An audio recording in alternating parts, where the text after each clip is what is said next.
सभी बच्चों का मेरा प्रणाम। आप सभी लोग यहाँ उपस्थित हैं। बड़ा ही अच्छा मंच है ये, जहाँ पर सभी बुद्धिजीवी और युवा वर्ग साथ साथ बैठ कर के अपने जीवन को सही दिशा में ले जाने का प्रयास कर रहे हैं। तो ये मंच जो है ये धार्मिकता के साथ साथ बौद्धिकता का मंच है। तो सभी बच्चों को मेरा प्रणाम और समकक्षों को मेरा नमस्कार और छोटे भाइयों को बहनों को आशीर्वाद। आप सभी लोग ऐसे संस्थाओं से जुड़ करके अपने जीवन को बहुत बेहतर कर सकते हैं। ये कैसे कर पाएंगे इस पे थोड़ा सा बताने का प्रयास करूंगा मैं, क्योंकि इस प्रतिस्पर्धा की जो लाइफ है, इंडिया विश्व का सबसे ज़्यादा जनसंख्या वाला देश बन चुका है और सबसे ज़्यादा युवा भारत में ही है। तो भारत के युवा अगर जागृत होंगे तो ही जाकर के राष्ट्र जागृत हो पाएगा। और इसी क्रम में गायत्री परिवार बहुत लंबे समय से इस प्रयास को जारी रख रहा है। उसी क्रम में आप सभी लोग एकत्रित हुए हैं। ये मैसेज कैसे बच्चों तक पहुंचे, क्योंकि बच्चे ही राष्ट्र निर्माण का कार्य करते हैं।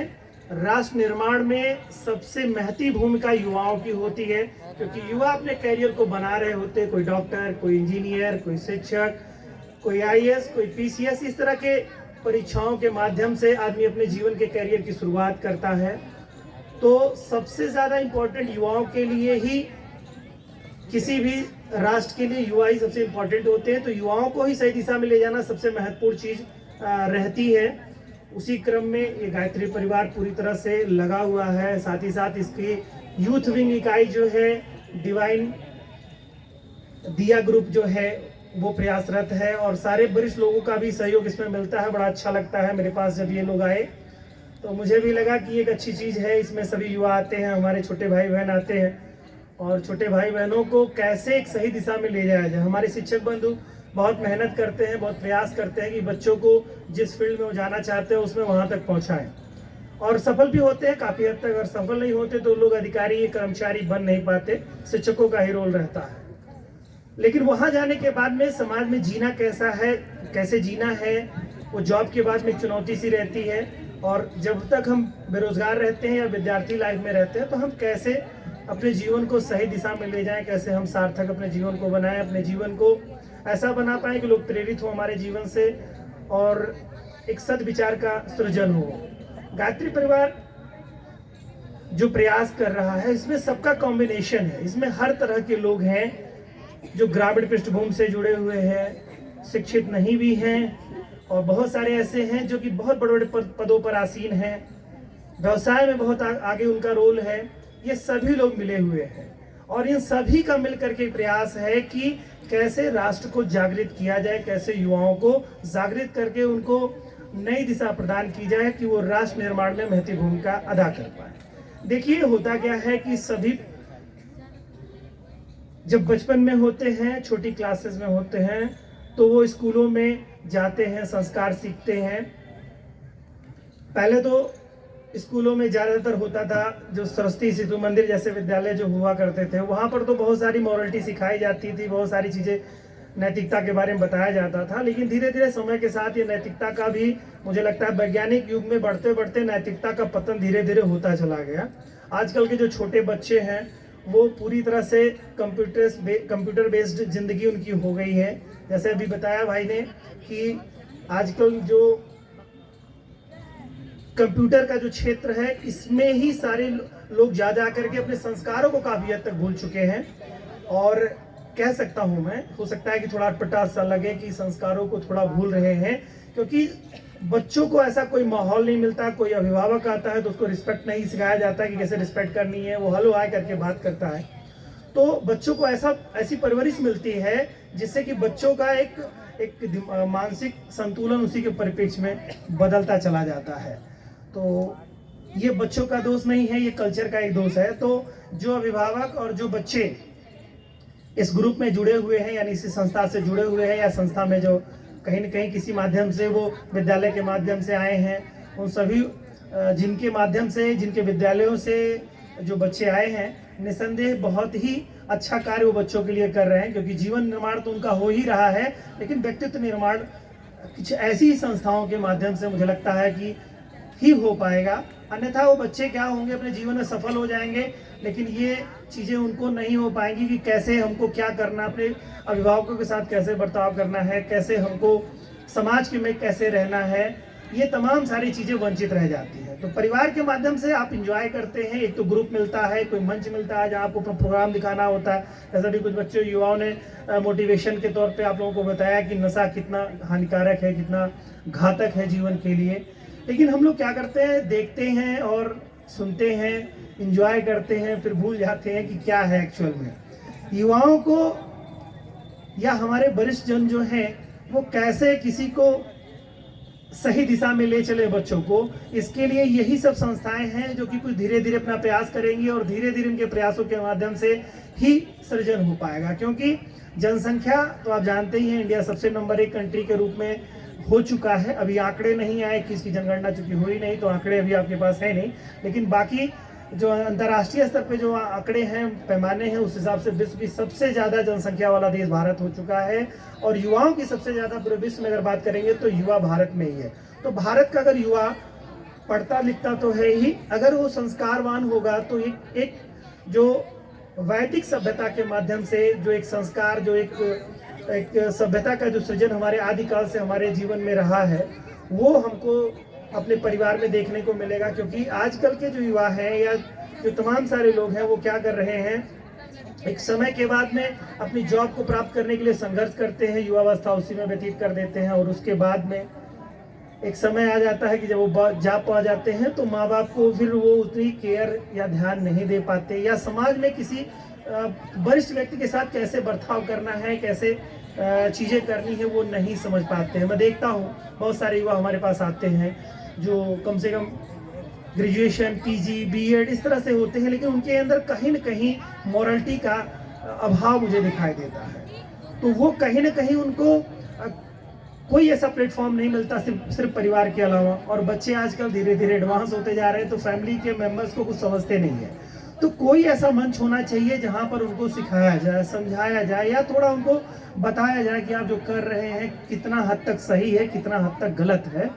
तो ये जो संगठन है, इनके माध्यम से, जैसे अगर आप किसी बैड हैबिट के शिकार हैं, यानी कि किसी भी तरह का आप नशा करते हैं, कोई अमल करते हैं, तो उसको हम कैसे छोड़ें, वो कितना हानिकारक है, और आपको जो आज बहुत पैशन के तौर पे आप उसको यूज करते हैं और आपको लगता है कि बहुत ही अच्छी चीज़ है, वो इन सब चीज़ों के माध्यम से बताया जाता है कि वो अच्छी चीज़ नहीं है। धीरे धीरे आप उसको देखेंगे, समझेंगे, ऐसी जगहों पे जाएंगे जहाँ पर इस तरह की बातें और इस तरह के संस्कार दिए जाते हैं। अच्छी अच्छी किताबें आचार्य जी ने लिख रखी हैं, और उसके माध्यम से छोटी छोटी किताबें हैं। अगर एक किताबों को भी अगर आप पढ़ लेंगे, जितना आप मोबाइल पे समय देते हैं, अगर 5-10 मिनट इन किताबों को भी देख लेंगे, तो शायद आप अपने आप में खुद ही जगेंगे, और जगने के बाद में कुछ ऐसा करने का प्रयास करेंगे कि हमें क्या करना चाहिए, खुद आत्मसात करेंगे। और खुद के बारे में जब जान पाएंगे आप, तभी एक अच्छे व्यक्तित्व का सृजन आप अपने अंदर कर पाएंगे। और जब एक अच्छे व्यक्तित्व का सृजन होगा, उसी से ही एक समाज का, और समाज से फिर राष्ट्र का निर्माण होता है। तो इसी क्रम में प्रयास जारी है, सभी का जारी है। बुक्स यहाँ पर मैं एक आह्वान करना चाहूँगा युवाओं का कि यहाँ पर किताबें लगी हुई हैं, वृक्ष लगे हुए हैं, तो स्टॉल लगे हैं इसके, आप लोग यहाँ जाएं, वृक्ष फ्री में है, किताबें भी बहुत सस्ती सस्ती हैं। आप ज़रूर एक छोटी से छोटी पुस्तक खरीदें, और उस पुस्तक को लेने के बाद जब आप चाहे बहुत स्ट्रेस में हो, बहुत तनाव में हो, बहुत उलझन में हो, या कभी फ्री फील करें, तो उन किताबों का अनुसरण करें, उन किताबों को पढ़ें। वो आपको बहुत ही अच्छा मोटिवेशन देंगी, बहुत अच्छा ज्ञान देंगी। और अगर आपने धीरे धीरे इस तरह से 2-4-6 पुस्तकों का अध्ययन कर लिया और बहुत सीरियसली इस चीज़ का अगर अध्ययन किया, तो निश्चित तौर से आप उस चीज़ को बहुत बेहतर अपने जीवन में इम्प्लीमेंट कर पाएंगे, लागू कर पाएंगे। और धीरे धीरे आपका व्यक्तित्व इतना ज़्यादा उदार होता चला जाएगा, इतना अच्छा हो जाएगा कि जिसकी आप अपेक्षा नहीं कर सकते हैं। हमारे साथ मैंने देखा, बहुत सारा अनुभव रहा मुझे। अक्सर युवा हमारे पास आते रहते हैं अपने करियर को लेकर के। बहुत सारे शिक्षक बंधु हमारे हैं जो सरकारी सेवाओं में हैं। बहुत सारे लोगों से मैं मोटिवेट होता रहता हूँ, बहुत सारे लोग हमको मोटिवेट करते रहते हैं। लेकिन मैंने देखा है कुछ एक व्यक्तित्व ही हैं जो कि अपने उस व्यक्तित्व के माध्यम से, जिस व्यक्तित्व की बात निर्माण के लिए परिवार संकल्परत है, ऐसा कुछ ही लोगों को देखने को मिलता है। आप लोगों के सम्मुख बहुत सारे लोग हैं, जैसे आकाश हैं, ये खुद ही बीटेक एक इंजीनियर बैकग्राउंड से रहने वाले हैं, आईएएस की तैयारी भी कर रहे हैं, मेहनत कर रहे हैं, लेकिन युवा ग्रुप को जागृत करने के लिए, इस परिवार के लिए अपना पूरा समय देते हैं और अपनी पढ़ाई को विवादित करके यहाँ तक आते हैं। और इनके व्यक्तित्व को देखेंगे तो इनके बात करने का जो तहजा है, लहजा है, बहुत ही अच्छा आपको लगेगा। आपको पता नहीं चलेगा कि व्यक्ति बहुत ज़्यादा एजुकेटेड है, तो उनकी भाषा शैली भी आपको लगेगी कि बहुत ही अच्छी भाषा शैली है, बात करके आप बहुत ही प्रसन्न होंगे। इसी क्रम में हमारे परिवार से जुड़े हुए बहुत ही वरिष्ठ व्यक्ति, बड़े भाई हमारे आरडी उदयभान सर, उनके व्यक्तित्व से मैं पिछले 4-5 सालों से उनको जानता हूँ। उनका व्यक्तित्व इतना शानदार, इतना शालीन है कि अगर आप एक बार उनसे मिलेंगे तो निश्चित तौर से आप एक प्रभावित होंगे। आपको ये लगेगा कि ऐसे लोग अगर समाज में हैं तो कैसी भाषा शैली का प्रयोग करना चाहिए, कैसे हमें बातचीत करनी चाहिए, किसी वरिष्ठ जन से, अपने अनुजों से, छोटों से कैसे बात करनी चाहिए। यही संस्कार की पहली सीढ़ी होती है कि हम कैसे किसी से अपना बर्ताव करें। आप कितने काबिल हैं, कितने काबिल नहीं हैं, ये तो समय के साथ पता चलता है, लेकिन पहले जो आप किसी से मुलाकात करते हैं तो आपके व्यक्तित्व का निर्माण क्या है वो पहले पता चल जाता है।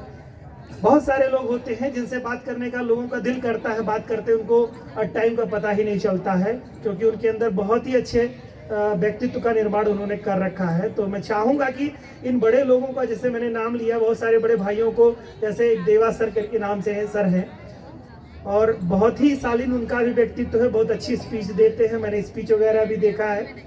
आप लोग यूट्यूब पे एक दिया ग्रुप का एक यूट्यूब चैनल भी बना रखा है भाई लोगों ने, उसके माध्यम से देखिए बड़ी अच्छी अच्छी चीज़ें बोलते हैं वहाँ पर। बहुत ही अभी यहाँ पर जितने भी मंच पर आपको मिलने वाले लोग हैं, जो हमारे वरिष्ठ लोग हैं और जो युवा लड़के हैं जो भी मंच पे आपको कुछ बता रहे हैं, आप उनको देखेंगे उनकी एजुकेशन बहुत अच्छी है, जिसके लिए आप प्रयासरत हैं कि हम बीटेक हो जाते, हम कहीं कुछ और कर लेते, हम टीचर हो जाते। ऐसे बड़े बड़े वरिष्ठ लोग आपको समझा रहे हैं और आपको मोटिवेट कर रहे हैं करियर में कैसे क्या करना चाहिए, आपको करियर में किस तरह से अपनी ज़िंदगी को जीना चाहिए। अभी तो आप छोटे हैं तो आपको एहसास नहीं हो रहा है, लेकिन जैसे ही आप इंटर की क्रॉस करेंगे तो एक चुनौती आपके सामने होगी, हम करें क्या, किस फील्ड में जाएं, कैसे जाएं। और ये सबसे बड़ी चुनौती रहती है और कोई ऐसा मंच नहीं मिलता, कहीं ऐसी कोई जगह नहीं मिलती जहाँ पर युवाओं को ये बताया जाए कि हमें करना क्या है और कैसे कैसे ज़िंदगी को अपने बेहतर बनाना है। क्योंकि हर व्यक्ति ये चाहता है, हर पेरेंट्स चाहता है, हर बच्चा चाहता है कि मेरा जीवन बहुत अच्छा हो। तो वो अच्छा जीवन कैसा हो, व्यक्ति किस फील्ड में जा सकता है, तो इस गायत्री परिवार ट्रस्ट की तरफ से एक ऐसा भी प्रयास किया जा रहा है कि युवाओं को कि किस फील्ड में जाए, कैसे जाए। तो जो बच्चे हाई स्कूल 9th यानी 12th में हैं, उन लोगों के लिए हम लोगों ने एक प्रयास इस तरह से भी किया है कि करियर काउंसलिंग हम लोग फ्री करते हैं और इसमें किसी तरह का कोई शुल्क नहीं लगता। तो वे अभिभावक और वे विद्यार्थी कि जिनको ये लगता है कि हम करियर में हमको कुछ करना है और हम क्या करें, कंफ्यूज है, वो इस संगठन से जुड़ करके अपने करियर के बारे में भी समझ सकते हैं, राय ले सकते हैं। जो थोड़े से अनुभवी लोग हैं उनसे अपनी राय आप ले सकते हैं यदि आप चाहें। तो इस मंच के माध्यम से या इस संगठन के माध्यम से या गायत्री परिवार के माध्यम से आपको एक इस तरह से युवाओं को मोटिवेट किया जाएगा, उनको एक सही दिशा दिखाने का प्रयास किया जाएगा कि उनको करना क्या चाहिए, कि हम मेडिकल फील्ड में जाएं, इंजीनियरिंग फील्ड में जाएं, सिविल सेवा के फील्ड में जाएं, या हम किसी एक दिवसीय परीक्षा की तैयारी करें। वो जो बच्चे का मूल्यांकन होगा वो उसकी पुरानी पढ़ाई के आधार पर और आगे की दृढ़ निश्चय के आधार पर जो काउंसलर होंगे, जो लोग होंगे, हम लोग होंगे और बहुत सारे इसमें अनुभवी शिक्षक होंगे जिन्होंने अपने जीवन में कुछ ऊंचाइयां प्राप्त की हैं, आप उनको सुन करके अपने जीवन को एक दिशा दे सकते हैं। तो युवाओं ये सब मत सोचिए आप कि ये परिवार बहुत ही कमज़ोर है। कभी ये धारणा हुआ करती थी कि सिर्फ एक धार्मिकता है, लेकिन मैं इस मंच से ये कहना चाहूँगा और बड़े बड़े लोगों के निर्देशन से मैं ये कहना चाहूँगा कि आप सभी लोग इससे अगर जुड़ते हैं तो आपको एक तो वैदिक सभ्यता की जानकारी होगी कि हमारे जो कल्चर, जो हमारी सभ्यता विकसित हुई वो कैसी थी सभ्यता, उसके माध्यम से हम सीखेंगे, अपने मन को पवित्र करेंगे, माँ गायत्री का मंत्रोच्चारण करेंगे। बहुत समस्या अभी जैसे चर्चा चल रही थी कि ध्यान आकर्षण मतलब बच्चों का कंसंट्रेशन नहीं बन पाता है, पढ़ते हैं तो डिस्टर्बेंस रहता है। ये हर युवा के साथ ये चुनौती रहती है। तो उसके लिए सबसे जो शानदार तरीका है वो गायत्री मंत्र के उच्चारण का है। प्रत्येक बच्चे अपने आप को सुबह या शाम के समय में, जब भी उनको समय मिले, शांत मनोचित से 10 मिनट एक सही मुद्रा में बैठ करके अपने आप को गायत्री मंत्र के प्रति समर्पित होकर के अगर 10 बार 11 बार शुरुआती दौर में कम से कम प्रयास करिए कि 10-11 बार आप शांत मन से गायत्री माता का मंत्र उच्चारण करिए। निश्चित तौर से अगर आपने धीरे धीरे इस तरह का प्रयास किया तो आपका मन बिल्कुल एकाग्र होता चला जाएगा। और हर तरह के जो हमारे वरिष्ठ लोग हैं, जो युवा लोग हैं, सब मिल करके एक मंच पर बैठ करके आपको हर तरह का ज्ञान देने का, हर तरह की बातों को बताने का प्रयास करते हैं, जिससे कि एक युवा का निर्माण हो, युवाओं से समाज का निर्माण हो, समाज से राष्ट्र का निर्माण हो, सारे लोग एक जगह मिल करके सारा कार्य करें। और युवा लोग चूंकि बहुत क्रांतिकारी विचारधारा के होते हैं, ये जो ठान लेते हैं वो कर लेते हैं। जैसे हर युवा ये चाहता है कि हमको मोबाइल चाहिए तो ये युद्ध करके घर से ले ही लेता है। और अब तो शिक्षा व्यवस्था ने भी ये किया है कि व्हाट्सएप के माध्यम से क्वेश्चन दे दिए जाते हैं और बच्चे व्हाट्सएप पे ही जवाब दे दिया करते हैं। मैंने देखा, मैंने कुछ दिन तक बेसिक में शिक्षक था तो वहाँ पर ऐसी सिस्टम चल रहा था वहाँ पे। तो मुझे तो समझ में आया कि ये थोड़े बड़े बच्चों के लिए ज़्यादा अच्छा है, छोटे बच्चों को केवल एंटरटेन करते हैं, वो शायद उस पर अच्छा कार्य नहीं कर पाते। लेकिन आजकल छोटे बच्चे भी इतनी तेज़ी से मोबाइल को ऑपरेट करते हैं कि शायद हम नहीं कर पाते हैं। मैं खुद को देखूं तो बहुत ही मैं पीछे हूँ फील्ड के माध्यम से। लेकिन युवा अगर उस चीज़ को सही यूटिलाइज करें, यानी कि अगर उनको कुछ सुनना है, कुछ मोटिवेट होना है, जैसे गाना सुनते हैं, कार्टून देखते हैं, तो परिवार के अभिभावकों को ये चाहिए कि क्यों ना उसमें कुछ ऐसा प्रयास करें कि कोई गायत्री मंत्र उसमें कुछ ऐसा अपलोड कर दें, कुछ ऐसी चीज़ें उसको देखें। बच्चों को कम से कम ये बोले कि तुम्हें मोबाइल तभी देंगे जब एक बार गायत्री मंत्र का उच्चारण तुम ठीक से सुन लोगे मेरे सामने, या डेली मोबाइल लेने या देने से पहले तुमको एक बार गायत्री मंत्र का एक बार ठीक से उसको सुनना होगा। तो इससे क्या होगा बेटा, देखो मैं परिवार आप लोगों को बताना ये चाह रहा हूँ कि युवाओं का जो मस्तिष्क है अगर एकाग्र होगा, किसी का भी, युवाओं की बात इस नाते हो रही है क्योंकि युवा ज़्यादा यहाँ बैठे हैं और बाकी सारे वरिष्ठ हमारे तो खुद ही जानते हैं चीज़ों को, तो वो अगर उसके माध्यम से मंत्रोच्चारण को सुनेंगे तो बड़ी ही मन में शांति मिलेगी, एक पॉजिटिविटी का सृजन होगा और पॉजिटिविटी ही किसी चीज़ को करने में आपको आत्मबल देती है।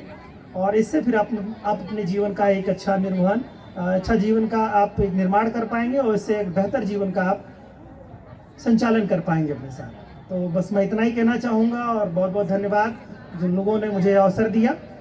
और युवा लोग जब भी कोई कैरियर से संबंधित समस्या हो, आप गायत्री परिवार ट्रस्ट से संपर्क करें। समय पे अगर उनको आपको मिले अवसर तो वहाँ जा कर के आप उनसे मिलते रहें और डेली अपने जीवन में इम्प्लीमेंट करिए कि सुबह शाम कम से कम 10 से 11 गायत्री मंत्र का उच्चारण हम जरूर 2 मिनट अपने आप को बैठ के करेंगे। इससे कभी निगेटिविटी आपको नहीं जीवन में आएगी और मन मस्तिष्क भी आपका एकाग्र होगा और आप अपने जीवन में निश्चित तौर से जिस भी लक्ष्य के लिए लगे होंगे उसमें सफलता प्राप्त कर पाएंगे। धन्यवाद आपसे।